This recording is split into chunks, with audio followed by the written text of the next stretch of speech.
தேமுதிகவுக்கு ஒரு சீட் வழங்குவது அதிமுகவின் கடமை என அக்கட்சி பொதுச் செயலாளர் பிரேமலதா விஜயகாந்த் தெரிவித்திருந்த நிலையில், தேமுதிக பொருளாளர் எல்.கே. சுதீஷ் அதிமுக பொதுச் செயலாளர் எடப்பாடி பழனிசாமியை அவரது வீட்டில் சந்தித்து பேசினார். அப்போது தேமுதிகவுக்கு ஒரு ராஜ்யசபா எம்பி வாய்ப்பை வழங்கும்படி வலியுறுத்தியதாக கூறப்படுகிறது.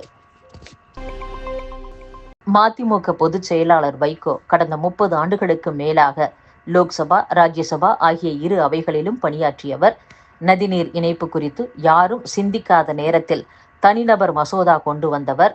தனது எம்பி பதவி முடியும் தருவாயில் 81 வயதில் கூட மும்மொழி கொள்கை, ஹிந்தி திணிப்புக்கு எதிராக மும்மொழி கொள்கை, ஹிந்தி திணிப்பு ஆகியவற்றுக்கு எதிராக பேசியவர்.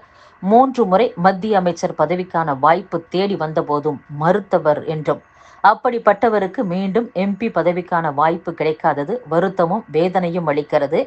தமிழக நலன் கருதி இதை கடந்து செல்வோம், திமுக கூட்டணியில் தொடர்வோம் என்றும் மதிமுக அமைப்பு செயலர் துரை வைகோ கூறியுள்ளார். தமிழக காங்கிரஸ் சார்பில் திமுகவிடம் ராஜ்யசபா சீட் கேட்கவில்லை, அதனால் எங்களுக்கு ஏமாற்றம் இல்லை என்று காங்கிரஸ் எம்பி கார்த்தி சிதம்பரம் தெரிவித்துள்ளார். அத்துடன் திருக்குறளில் ஆன்மீக கருத்து இருப்பதை ஏற்றுக்கொள்கிறேன். பாஜக முன்னாள் தலைவர் அண்ணாமலை காலத்தில் தகவல் தொழில்நுட்ப பிரிவு மூலம் கட்சி வளர்ந்ததாக மாயையை மட்டுமே ஏற்படுத்தினார். பாஜகவிற்கு 1 ஓட்டு சதவீதம் தான் உள்ளது. பாஜகவுடன் கூட்டணி வைத்ததை அதிமுகவின் அடிமட்ட தொண்டர் கூட விரும்பவில்லை. பகல்காமில் இந்துக்களை குறிவைத்தே தாக்குதல் நடத்தியுள்ளனர். இந்த விஷயத்தில் மத்திய அரசு எடுத்த நடவடிக்கையை வரவேற்கிறோம். தமிழகத்தில் காங்கிரசுக்கு எந்த தொகுதியை கொடுத்தாலும் வலுவான வேட்பாளரை நிறுத்தி வெற்றி பெறுவோம். மாநில அளவில் மருத்துவர்கள் பற்றாக்குறை இருப்பது உண்மைதான். தமிழகத்தில் தேர்தலின் போது பணப்புழக்கம் அதிகரிப்பதும் வழக்கம்தான் என்றும் காங்கிரஸ் எம்பி கார்த்தி சிதம்பரம் பேசியுள்ளார். தவறு செய்திருந்தால் மன்னிப்பு கேட்டிருப்பேன், தவறு செய்யவில்லை என்பதால் மன்னிப்பு கேட்க மாட்டேன் என மக்கள் நீதி மய்யம் கட்சி தலைவர் கமல்ஹாசன் கூறியுள்ளார். தமிழில் இருந்துதான் கன்னடம் பிறந்தது என நடிகர் கமல் பேசியதற்கு கன்னட அமைப்பினர் கடும் எதிர்ப்பு தெரிவித்திருப்பதோடு, அவர் நடித்து வெளியாக இருக்கும் தக் லைஃப் படத்தை கர்நாடகாவில் திரையிட அனுமதிக்க மாட்டோம் என்றும் சொல்லியுள்ளனர். இது குறித்து கமல் பேசுகையில், இந்தியா ஒரு ஜனநாயக நாடு. நான் சட்டம் மற்றும் நீதியை நம்புகிறேன். கர்நாடக மாநிலம் மீதான என் அன்பு பரிசுத்தமானது. அதேபோல் கேரளா, ஆந்திரா மீதான என் அன்பும் பரிசுத்தமானது. அஜெண்டாவுடன் செயல்படும் சிலரை தவிர யாருக்கும் என் மீது ஐயம் வராது. நான் இதற்கு முன்பும் மிரட்டப்பட்டிருக்கிறேன். தவறு செய்திருந்தால் மன்னிப்பு கேட்டிருப்பேன். தவறு செய்யவில்லை, அதனால் மன்னிப்பு கேட்க மாட்டேன். இப்படித்தான் என் வாழ்வியல் இருந்திருக்கிறது என்று நடிகர் கமல் கூறியுள்ளார். அறிவுரை வழங்குவதாக தெரிவித்து பள்ளி மாணவர்களிடம் தன் அரசியல் செல்வாக்கை உயர்த்த தவறான கருத்துக்களை பரப்புவதாக தமிழக வெற்றிக்கழக தலைவர் நடிகர் விஜய்க்கு மாணவர் அமைப்பான அகில பாரதிய வித்யார்த்தி பரிஷத் கண்டனம் தெரிவித்துள்ளது. அரசியல் சூழ்ச்சி தெரியாத பள்ளி மாணவர்களிடம் நீட் தேர்வு குறித்து எதிர்மறை எண்ணங்கள் புகுத்தி அரசியல் பேசி மாணவர்கள் இடையே வன்முறையை நடிகர் விஜய் தூண்டுகிறார்.